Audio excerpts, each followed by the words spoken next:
বিশ্ব সংবাদে আপনাদের স্বাগত। সংবাদের শুরুতেই শিরোনাম, পরে বিস্তারিত।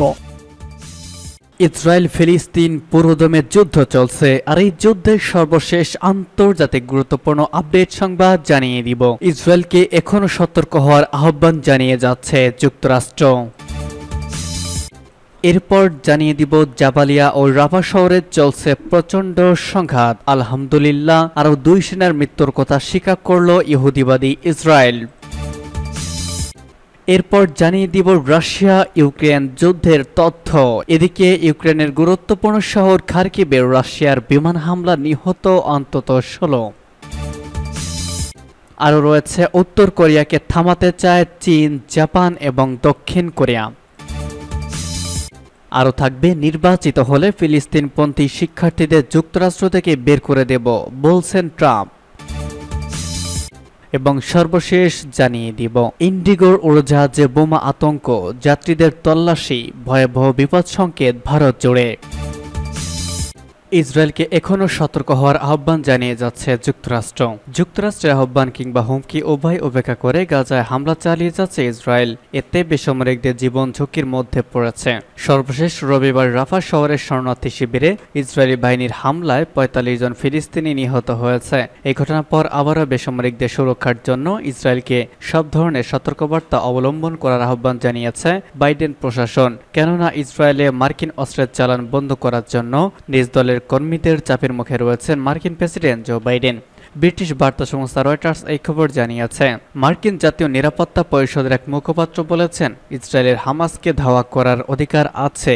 এই হামলায় হামাসের 2 জ্যেষ্ঠ সন্ত্রাসী নিহত হয়েছেন, যারা ইসরায়েলি বেসামরিকদের ওপর চালানোর হামলার জন্যই দায়ী।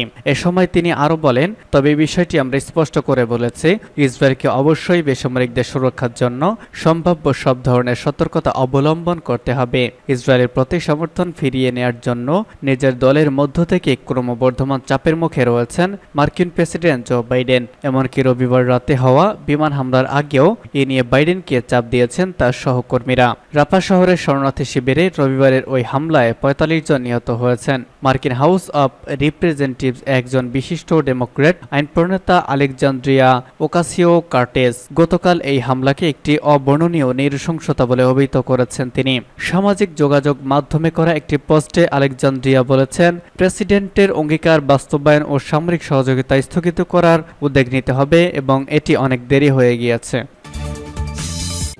জাবালিয়া ও রাফায় চলছে প্রচণ্ড সংঘাত। আরও 2 সেনার মৃত্যুর কথা স্বীকার করল ইহুদিবাদী ইসরায়েল। অবরুদ্ধ গাজা উপত্যকার ঘনবসতিপূর্ণ রাফা শহরে ইহুদিবাদী ইসরায়েলের আরও 2 সেনা নিহত হয়েছে বলে স্বীকার করেছে দখলদার ইসরায়েল। ইসরায়েলের বর্বর বাহিনী এক বিবৃতির মাধ্যমে তথ্য জানিয়েছে, নিহত 2 সেনার নাম স্টাফ সার্জেন্ট বেতজালেল জিভি কোভাচ এবং স্টাফ সার্জেন্ট শাহার সোদাই। দুজনের বয়স 20 ও 22 বছর। এর মধ্যে বেতজালের গত 22 মে উত্তর গাজার বেইত হানুন এলাকায় হামাসের হামলায় আহত হয়েছিল। ওই দিন হামাসের হামলায় ইসরায়েলের আরও 3 সেনা নিহত হয়েছে। অন্যদিকে সাদার সোদাই গতকাল উত্তর গাজায় নিহত হয়েছে। এছাড়া গাজার দক্ষিণাঞ্চলে গতকাল আরেক রিজার্ভ সেনা মারাত্মকভাবে আহত হয়েছে। ইসরায়েল বলছে, এই 2 সেনার মৃত্যুর মধ্য দিয়ে গাজা উপত্যকা আগ্রাসন চালাতে পর্যন্ত 230 জনের বেশি সেনা নিহত হলো। তবে হামাস বলছে, তাদের হামলায় ইসরায়েলের আরও অনেক বেশি সেনা নিহত হয়েছে, কিন্তু সে কথা দখলদার সরকার গোপন করছে। খার্কিভে রুশ বিমান হামলা, নিহত 16। ইউক্রেনের খার্কিভ শহরে একটি বড় ও ব্যস্ত হার্ডওয়্যার দোকানে বিমান হামলা চালিয়েছে রাশিয়া। এতে অন্তত 14 জন নিহত হয়েছে বলে কর্তৃপক্ষ জানিয়েছে। এই ঘটনায় আহত হয়েছে আরও কয়েক ডজন ব্যক্তি। আঞ্চলিক গভর্নর ওলে সেনিগভ জাতীয় টেলিভিশনে বলেছেন, 2টি জিপিএস নিয়ন্ত্রিত বোমা গতকাল বিকালে শহরে একটি আবাসিক এলাকায় অবস্থিত এপিসেন্টার হাইপার মার্কেটে আঘাত হানে। এতে মার্কেটে ব্যাপকভাবে আগুন ধরে যায় এবং ঘন কালো ধোঁয়ায় এক বিশাল কুণ্ডলী আকাশে শত শত মিটার উপরে উঠে যায়। স্থানীয় সরকারি বিচার দপ্তর থেকে জানানো হয় 43 জন আহত হয়েছে। খার্কিভ শহরের মেয়র ইবর টেরিখভ বলেছেন, আক্রমণটি শপিং সেন্টার লক্ষ্য করে চালানো হয়েছিল, যেখানে অনেক মানুষ ছিল। হার্ডওয়্যার দোকানে অন্তত 120 জন লোক উপস্থিত ছিলেন। এটি পরিষ্কারভাবে সন্ত্রাসবাদী কর্মকাণ্ড। মস্কো ইচ্ছাকৃতভাবে বেসামরিক লক্ষ্যবস্তু আক্রমণ করার অভিযোগ অস্বীকার করেছে। তবে ইউক্রেন তাদের 27 মাস ধরে চলা আক্রমণে কয়েক হাজার লোক নিহত এবং আহত হয়েছে এই তথ্য জানিয়েছে। উত্তর কোরিয়াকে থামাতে চায় চীন, জাপান, দক্ষিণ কোরিয়া। প্রায় 5 বছরের মধ্যে প্রথমবার ত্রিপক্ষীয় শীর্ষ সম্মেলনে বসেছে চীন, জাপান ও দক্ষিণ কোরিয়া।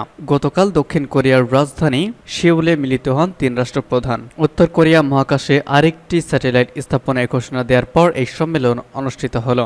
সম্মেলনের পর প্রকাশিত একটি যৌথ বিবৃতিতে বলা হয়, সম্মেলনে নিরাপত্তার বিষয়ে সহযোগিতা নিয়ে আলোচনা করা হয়েছে।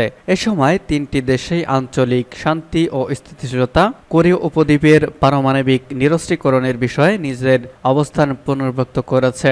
3 রাষ্ট্রপ্রধানের বক্তব্য, উত্তর কোরিয়ার পারমাণবিক নিরস্ত্রীকরণ ও কোরীয় উপদ্বীপে স্থিতিশীলতা বজায় রাখা তাদের সাধারণ স্বার্থ ও দায়িত্বের অংশ।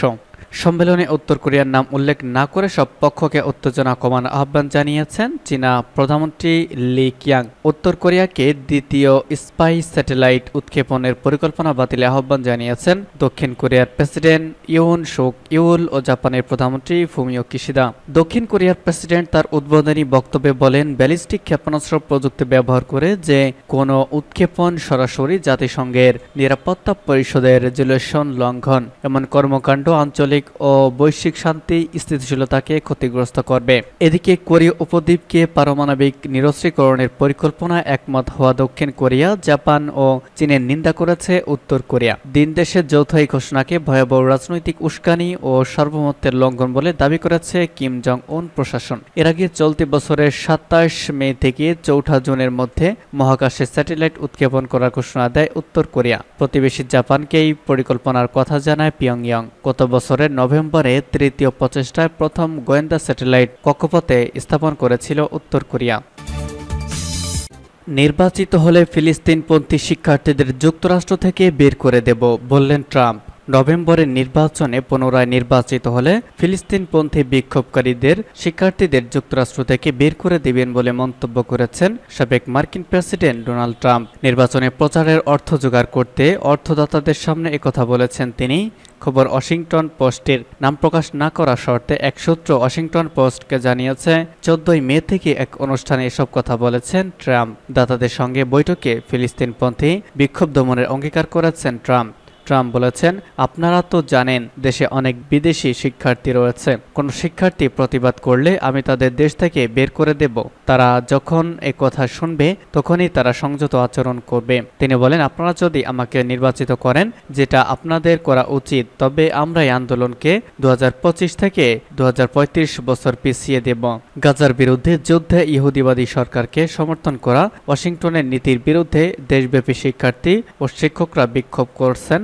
নিউ ইয়র্কের কলাম্বিয়া বিশ্ববিদ্যালয়ের ক্যাম্পাস থেকে শুরু হওয়া ফিলিস্তিনপন্থী বিক্ষোভ এখন ইউরোপ, অস্ট্রেলিয়া ও এশিয়া সহ বিশ্বের অন্যান্য অংশের ক্যাম্পাস এবং একাডেমিক প্রতিষ্ঠানেও ছড়িয়ে পড়ছে। এবং সর্বশেষ জানিয়ে দিব, ইন্ডিগোর উড়োজাহাজে বোমা আতঙ্ক, যাত্রীদের তল্লাশি।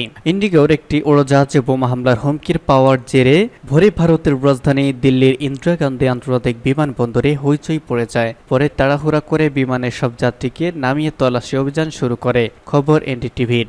সোমবার স্থানীয় সময় ভোর 5টার দিকে ভারতীয় এয়ারলাইন ইন্ডিগোর ফ্লাইট 62211 এর দিল্লি বিমানবন্দর থেকে উড়াল দেওয়ার কথা ছিল, কিন্তু তার আগেই সেটিতে বোমা হামলার হুমকি পাওয়ার কারণে রানওয়ে থেকে উড়াল দেওয়ার কয়েক মিনিট আগে সেটির যাত্রা স্থগিত করা হয়। পরে সব যাত্রীকে জরুরি নির্গমন পথ দিয়ে বাইরে বের করে তল্লাশি অভিযান শুরু করা হয়।